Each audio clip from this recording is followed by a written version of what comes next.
Queremos mais um pouquinho da sua companhia.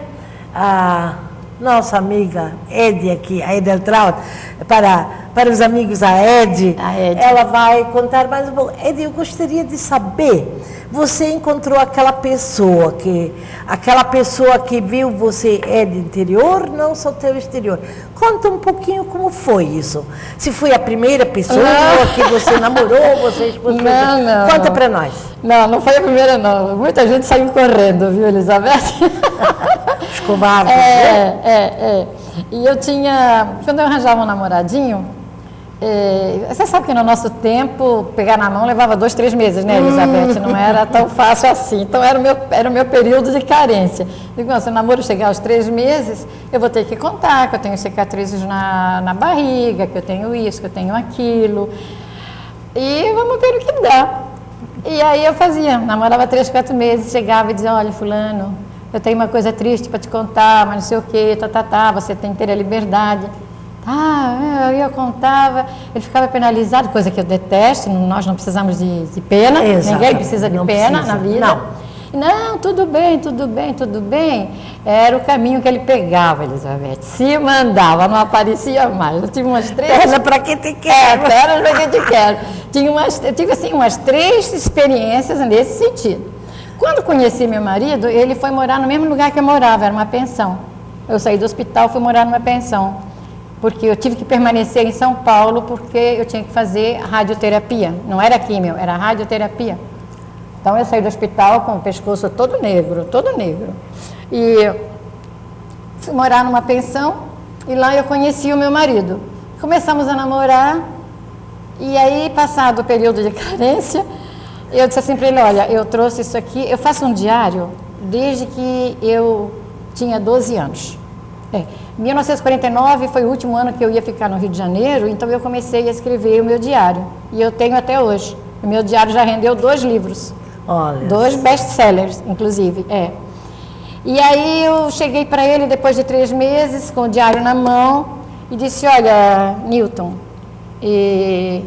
pelo meu pescoço você pode já imaginar que eu tenho cicatrizes. Mas a minha vida está aqui. Eu quero que você leia. Não tenho tempo, não tenho pressa para você me devolver, mas você tem inteira, aquela mesma frase, assim, inteira liberdade de, depois da leitura, nós podemos continuar sendo amigos, uma necessidade da gente terminar a nossa amizade. E se você quiser continuar namorando comigo e formar uma família comigo, é tudo que eu mais quero. O Newton levou e ele morava na mesma pensão, como eu te falei, e o Newton sumiu.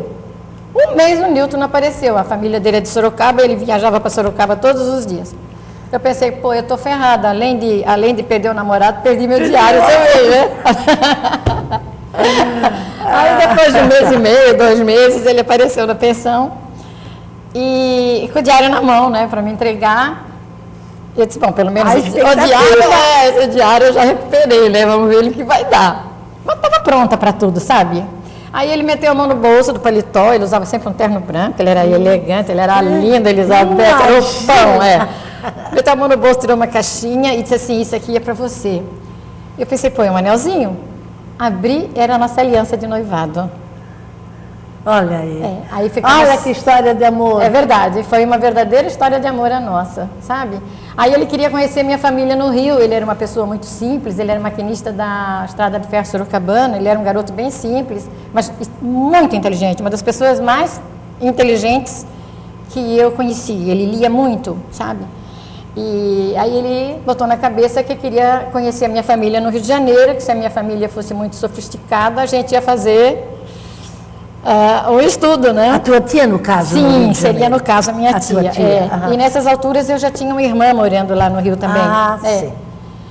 E aí ele disse assim para mim, se eu chegar no Rio de Janeiro e não for bem recebido pela sua família, você não vai reparar, mas eu vou dar meia volta da porta e volto para São Paulo, tá? Fomos assim nesse...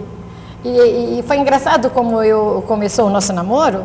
Ele já morava 15 dias na pensão e eu não o conhecia, porque eu estudava à noite. E uma noite que eu fiquei em casa, que eu faltei a aula, foi que eu o conheci. E ele ia ser internado para fazer uma operação de... Era um quisto que ele tinha no final da coluna. E aquilo me sensibilizou muito, porque fazia muitíssimo pouco tempo que eu tinha saído do hospital. E eu sei como é triste você ficar no hospital e não receber uma visita. E eu comecei a telefonar para ele, a visitá-lo no hospital. E na época a gente ficava uma semana. Estava de prontidão, né? Não, juro por Deus, eu não tinha intenções, não tinha. Mas Cupido tinha. Mas aí nas visitas, nos nossos bate-papos, terminava a hora da visita, a gente se escondia das enfermeiras para ficar mais tempo, eu, o irmão dele, o Itamar, que depois veio ser padrinho da minha filha Tamara.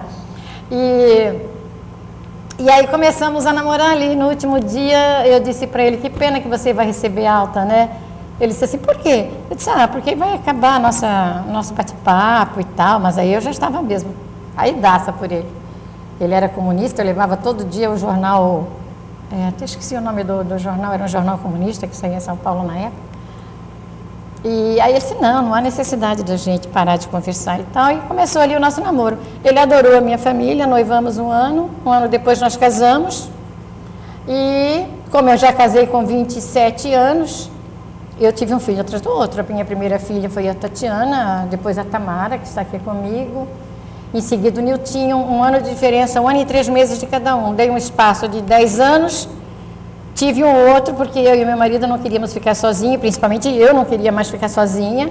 Tivemos o Wilton, e quando ele estava com 3 anos, os 3 primeiros já estavam muito crescidos. Coitadinho, ele vai se criar sozinho, vamos ter mais um? Vamos ter mais um. Aí nós fomos num baile da saudade do Francisco Petrônio, e quando voltamos para casa, o nosso filho foi gerado, o caçula, hoje está com 34 anos. E fomos muito felizes, foi muito felizes. Nunca me proibiu de nada, sempre tivemos a sua identidade própria, o casamento nunca me impediu de coisa alguma, né? Nós nos respeitávamos muito, a nossa individualidade era fantástica. Ele tinha os amigos dele, que não eram meus, eu tinha as minhas amigas, tínhamos os nossos amigos em conjunto. E foi uma convivência de 23 anos, infelizmente, não consegui fazer bodas de prata. Ele faleceu com 48 anos, Elizabeth. Pois é, que jovem, né? Mas ele nasceu para me fazer feliz, para me dar os 5 filhos que eu tenho, que é uma bênção de Deus.